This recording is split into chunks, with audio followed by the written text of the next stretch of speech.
अस्सलामु अलैकुम वरहमतुल्लाहि वबरकातुहू। दोस्तों, इस वीडियो को इग्नोर मत करना। ये हमारी बहन बैठी हुई हैं, बहुत दूर से चल कर के आई हैं और अपनी तकलीफ़ को जब बयान कर रही हैं तो सुन कर के आंसू आ जाएंगे आपके भी। बहुत परेशानी के आलम में इस वक्त में, तो हो सकता है अल्लाह ने आपको ज़रिया बनाया हो, इसी वजह से ये वीडियो आपको देखने को मिल रही हो। तो सबसे पहले तो मैं आपको बताना चाहता हूँ, ये बहन उत्तराखंड के खटेमा की रहने वाली हैं। उत्तराखंड में लगता ना खटेमा की रहने वाली हैं और ये इनकी बेटी है। एक बेटी और है, वो छोटी है थोड़ी, वो 2nd क्लास में अभी आई है और ये वाली बेटी जो है 5th क्लास में आई है। लोगों, अगर सही बात बताई जाए ना तो मैं अपनी ज़ुबान से क्या ही बताऊं, आप इस बेटी की ज़ुबानी ही सुनिए। बेटी, क्या परेशानी है तुम्हें? हमें परेशानी है कि हमारे पास कोर्स लेने तक के पैसे नहीं हैं। हमारी माँ है, हमें कुछ हो जाता है तो बहुत परेशान हो जाती है। ना हमारे पापा हैं, ना भाई है, ना कोई करने वाला है, ना पैसे हैं। हमारी माँ इतनी कमज़ोर रहती हैं कि उनसे 10 किलो राशन तक नहीं उठा मिलता है, इसलिए वो टुक पे रख के लाती हैं। हमारे आगे पीछे कोई ज़रिया सहारा नहीं है। हम 2 बहनें हैं, कोर्स लेने तक के पढ़ना पैसे चाहती हो? हाँ। किस क्लास में होगी? हम 5th क्लास में आ गए हैं, मेरी बहन 2 क्लास में आ गई है। तो सुना आप लोगों ने, इन बच्चों के पास कोर्स लेने तक के लिए पैसे नहीं है। एक बच्चे का कोर्स 1600 से 1700 रुपए का मिल रहा है। अब ये गरीब बहन, जिसका न शौहर है, न कोई बेटा है, न कोई करने वाला है, न कोई सहारा है, जैसे जैसे 2 वक्त का खाना तो इनको दे पा रही हैं, अब इनको कैसे पढ़ाएं? बच्चों की ख्वाहिश है, बेटियों की, कि पढ़ लिख करके कुछ किया जाए, माँ का सहारा बन जाए, माँ का आगे जो है सहारा बन करके खड़ी हों। लेकिन पैसे नहीं है, कोर्स नहीं है, कोई भी चीज़ नहीं है।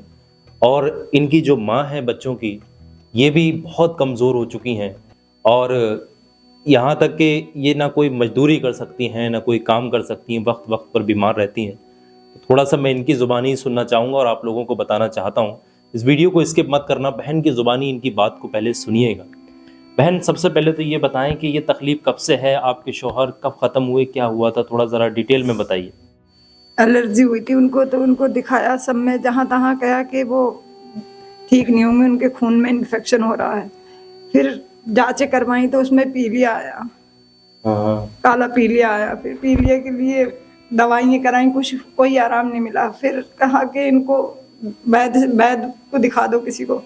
दवा फायदा नहीं कर रही है, खाना नहीं खा पा रहे हैं। तो वहाँ दिखाया, क्या करा हुआ है इनके ऊपर। तो वहाँ लेके गए, वहाँ भी पैसे ले लिए, कोई आराम नहीं मिला। फिर हल्द्वानी भर्ती कर लिया, हल्द्वानी अस्पताल में, तो वहाँ से भी सही नहीं हुए। 3 महीने में ख़त्म हो गए, इंतकाल हो गया। खाना खाते थे पलटी हो जाती थी, रिज़्क ही नहीं गया पेट में, कमज़ोर हो गए थे बहुत ज़्यादा। अब बच्चों की कैसे परवरिश कर रही हैं, क्या परेशानी के आलम से, क्या दौर से गुजर रही हैं, बताइए थोड़ा सा। बच्चों की परवरिश कर रही हूँ। मुझे लोग अलविदा को, ईद को जो पैसे दे देते हैं थोड़े बहुत, या मोहल्ले पड़ोस के या रिश्तेदार भेज देते हैं, तो मैं अपने घर का खर्च रोक के, खाने पीने की कंजूसी, कुछ न कुछ करके ऐसे ही मैं इनको पाल रही हूँ। और उन्हीं में से मैं, कभी दवा टूट जाती है, कभी दवा आ जाती है मेरी या बच्चों की, कोई तकलीफ हो जाती है। और मैं तो हर समय ही बीमार रह रही हूँ। मैं चाहती हूँ मैं कोई काम कर लूँ, किसी के घर में कर लूँ, या वैसे मजदूरी या फीस वगैरह कर लूँ। तो मेरे शरीर में इतनी कमज़ोरी है, मैं कर नहीं पाती हूँ कोई भी काम। मैं चाहती हूँ मैं किसी पे बोझ ना बनूँ, अपने बच्चों को अपनी मेहनत से पाल लूँ, लेकिन मेहनत करने के लिए शरीर में ताकत नहीं है, इसलिए मैं मजबूर होकर। चलिए, परेशान ना हो। बाकी बच्चों को जितना हो सके, जो भी लोग मदद करें कहीं से भी, आप पढ़ाने की कोशिश करें बेटियों को ना, किसी भी तरीके से थोड़ा बहुत पढ़ जाएं, 12 ही कर लें कम से कम, कहीं ना कहीं नौकरी थोड़ी बहुत मिल जाए, सहारा बन जाए। अब मेरा घर जो है बहुत ही टूटा फूटा है, तो बच्चे डरते हैं आंधी बारिश में कि अम्मी संभलवा लो। मैं कहती हूँ बेटा, अल्लाह पाक कोई जरिया बनाएगा, कहीं से कैसी मदद होगी तभी ये घर संभल पाएगा। मैं जाती हूँ सबके घरों पे, बड़े बड़े लोगों को, प्रधान जी के यहाँ गई, मेरा घर संभलवा दो, कोई सरकार की तरफ से कोई मदद हो जाए या कमरा आ जाए। बोले यहाँ कोई कमरा नहीं आ जाए, कोई नहीं हो सकता, यूपी में आते हैं, ये यहाँ पे नहीं आता। अच्छा, तो आप लोग सुन पा रहे हैं कि किस तरीके से परेशान है। टूटा फूटा मकान है इनका, टीन पड़ी हुई है और बता रही थी कि जब आंधी तूफान आता है तो उसके अंदर रुकना बहुत मुश्किल हो जाता है और बच्चे बहुत परेशान हो जाते हैं। 2 वक्त के लिए खाना मुश्किल से जोड़ पा रही हैं ये, और शरीर में इनके बहुत जान भी इनकी नहीं बची है ताकि ये मेहनत मजदूरी कहीं जाकर कर सके। बड़े बड़े लोगों के दरवाजे भी खटखटा रही हैं, लेकिन कोई कहीं से इनका सहारा नहीं। पीलिया हो गया है तो टनकपुर से इलाज हुआ मेरा जी, लेकिन फिर भी अभी ठीक नहीं हो पाई हूँ मैं। टाइफाइड बुखार हो गया, जांचें कराई तो मैं 7 पाउंड खून आया। चलती हूँ थोड़ी देर बैठ जाती हूँ, इतनी कमजोरी रहती है शरीर में। अच्छी चीजें खाओ, दवा का कोर्स करो, लेकिन टूट जाती है परेशानी की वजह से। चलिए परेशान नहीं हुईगा।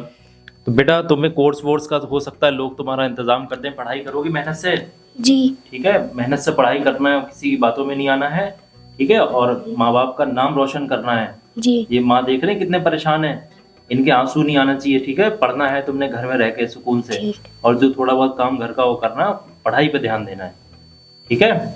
जी ऐ लोगों, आप लोग समझ रहे हैं किस कदर ये परेशान है। तो जितनी भी हो सके बच्चों की पढ़ाई के लिए, इनकी दवा के लिए, अब घर का इंतज़ाम तो कहाँ ही हो पाएगा अभी, तो जितना भी हो सके आप लोगों से इनकी मदद करिएगा, इनकी मदद पहुंचाइएगा किसी भी तरीके से।